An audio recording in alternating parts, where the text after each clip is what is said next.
Dreadline Diaries presents Home Alone on a Rainy Night. Don't forget to like and subscribe to Dreadline Diaries for more chilling horror stories. Dim the lights, tuck yourself in, and listen closely. Tonight, the rain won't be the only thing tapping at your window. They say the rain makes people feel safe, that the sound of it masks the world, muffles the chaos outside. But for Olivia Walker, the rain did something else. It invited something in. It was a Tuesday night when the storm came. Heavy clouds blanketed the sky, thunder murmured like distant growls, and the rain had started to hammer her windows like impatient fingers. Olivia was 29, recently divorced and living alone for the first time in nearly a decade. The house was quiet, too quiet, the kind of silence that made you acutely aware of every creak, every groan of the wood, every shift of the wind. She had just made tea, curled into the couch, blanket, socks. Her favorite horror podcast humming softly through her earbuds. Then, the first knock came. Olivia, confused. What the hell was that? She pulled the earbuds out, waited, nothing. Then, another knock, louder this time. Still, not at the front door. Number this was from the back, the glass patio door. She walked slowly toward it, the only light in the house casting her shadow long against the walls. Her heart thudded more from curiosity than fear. She looked out. Nothing. Just the trees, the darkness, and the heavy, unrelenting rain. She shook her head. It's just the wind, she told herself. Just the wind and the rain. She didn't know that he had already seen her. 2 hours passed. Olivia had finally started to relax again. She was lying on the couch halfway asleep when Olivia startled. Jesus Christ. She jumped, knocking her tea over the side table. The tapping was fast, rhythmic, like fingers. But this time, she saw it, a shape, a silhouette on the other side of the glass, tall, slender, head cocked to one side, staring, not moving, just watching. She gasped and backed away. Olivia, panicked. Who's out there? Get away from my house. But the figure didn't respond, didn't move, it just tapped. One long finger against the glass. Tap, tap, tap. She called the police, locked every door, grabbed a kitchen knife and crouched in the hallway. 10 minutes passed. No figure, no tapping, no lights in the driveway. Just rain. Endless, thunderous rain. Police officer. Male, calm. We didn't find anyone, ma'am. Probably just a prank. You said you recently moved in? Sometimes the local kids test newcomers. Olivia. No. It wasn't a kid. He was tall. Something about him, his face. I couldn't see it clearly, but it looked wrong. Too smooth. The officer left with a reassuring nod. But Olivia didn't sleep that night, because at exactly 3:03 a.m., the tapping returned, this time from the living room window, and this time, when she looked, he smiled. The next day, she tried to rationalize it. Maybe she was overtired. Maybe the storm was playing tricks. She even scheduled an appointment with a therapist. But deep down, she knew. Every night now at the same time, 3:03 a.m., the tapping would begin. From a different window each time. Bedroom, bathroom, even the skylight above her bed.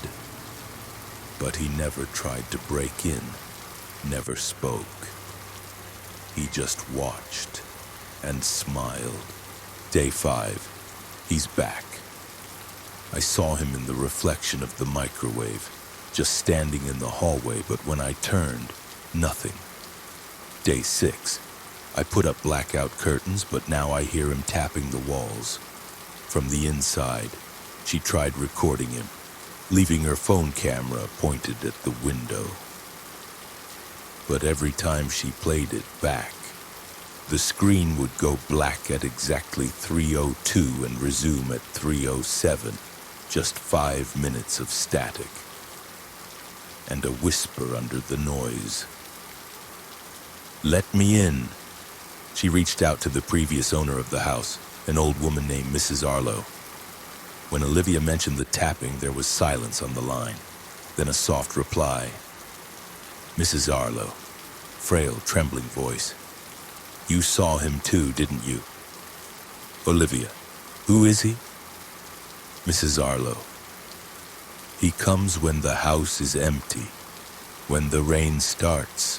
He wants to be invited. Don't speak to him, don't answer.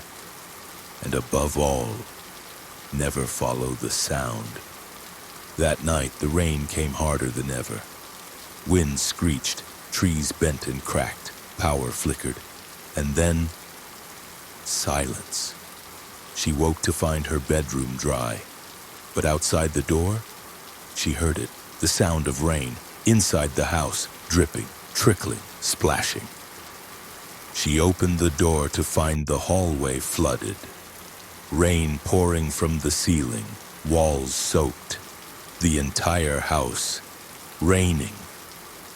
And at the end of the hall, the man, still smiling. Olivia screaming, "What do you want?" He raised a single finger to his lips. Shh. Then turned and walked into the basement. Against everything in her body screaming no, she followed.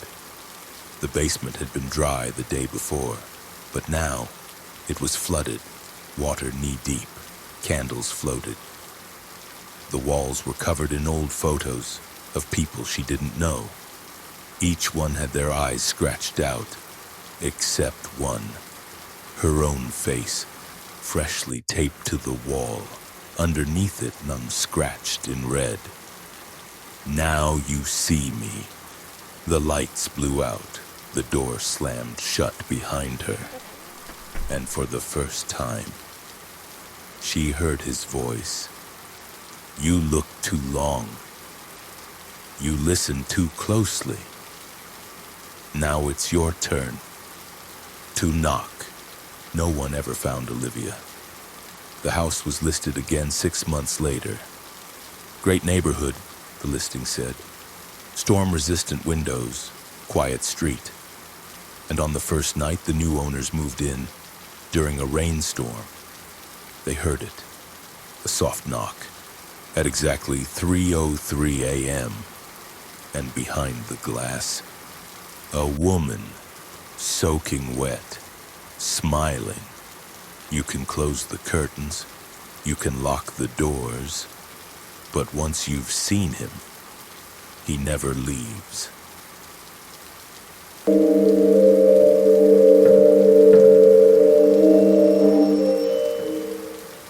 It's easy to feel safe when you're home, especially when the rain is falling, soft and steady like a lullaby. But sometimes the rain carries more than water. Sometimes it carries voices. This is the story of Caleb, a 32-year-old night shift nurse living alone in a small rental house near the edge of town. It was a place no one wanted anymore. The rent was cheap, the ceilings leaked, but he didn't care. He liked the rain. It made him feel clean. Like it washed away all the chaos of the hospital, the stress, the death. That is, until the night the rain started talking back. It was around midnight. The storm had rolled in fast, wind bending the trees like paper, thunder thudding like footsteps overhead.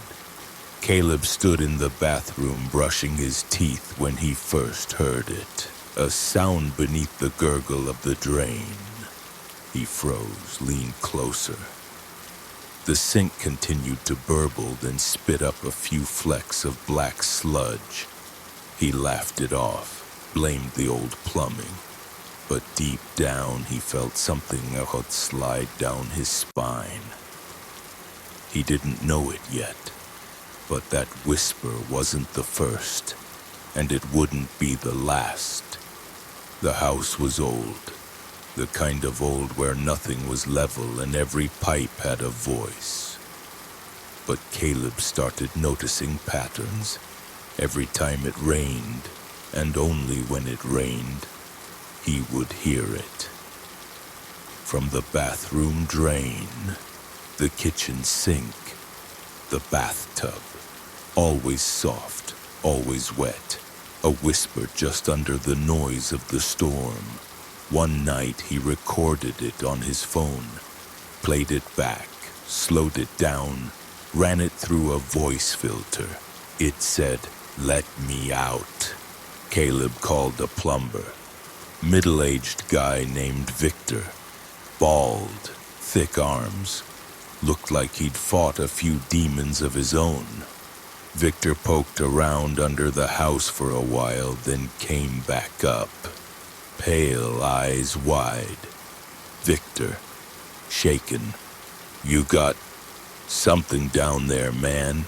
I don't know what, but it ain't right. Pipes are clean, but I saw handprints, wet ones, on the inside of the walls." Caleb, handprints. Victor, like something's been crawling through your plumbing. That night, Caleb dreamed of water, endless tunnels, pipes stretching for miles, and a face bloated, pale, eyes like black pits, smiling with no lips. When he woke up, the entire bathroom floor was soaked, and the mirror was fogged from the inside. On it, written in wet streaks, "You heard me." Caleb began to spiral. He stopped going to work, kept all the drains sealed, but the rain wouldn't stop. And worse, the water began dripping from the ceilings, from light fixtures, from the walls. It didn't make sense. The roof was intact. There were no leaks. It was like the house was sweating.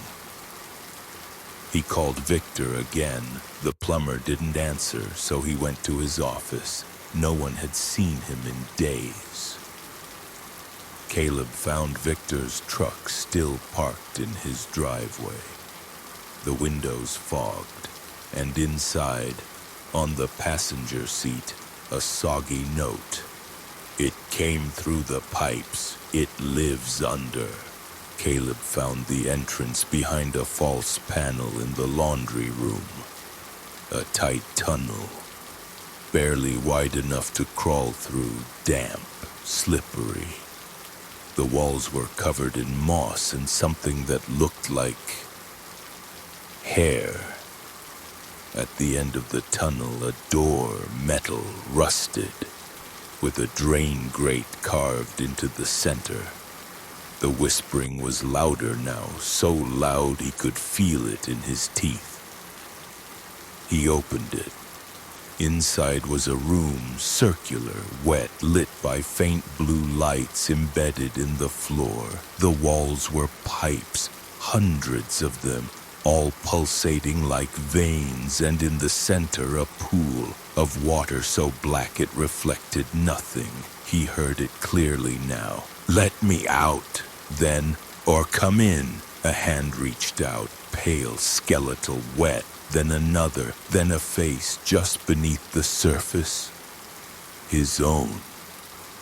Caleb, terrified, breathless. "No, no, no, no. You've been listening too long, Caleb." The reflection screamed, and water shot up from every pipe in the room. The flood came fast. When the landlord arrived 3 days later to check on the rent, the house was empty. Not just of Caleb, but of furniture, of windows, of floors. The house was hollowed out. Only the walls remained. Inside the bathtub upstairs, black water filled to the brim, and from beneath the surface, a whisper. Next, weeks passed. The house was condemned, torn down, but the new building they put up, a laundromat. And on rainy nights when the floor drains back up just a little too fast, customers swear they hear it. A voice muffled from beneath the tiles. Caleb, it's your turn now. Thank you for listening to Dreadline Diaries. If you enjoyed tonight's stories, like, subscribe, and lock your doors when the rain begins, because the next time you hear a knock or a whisper from the sink, it might already be too late.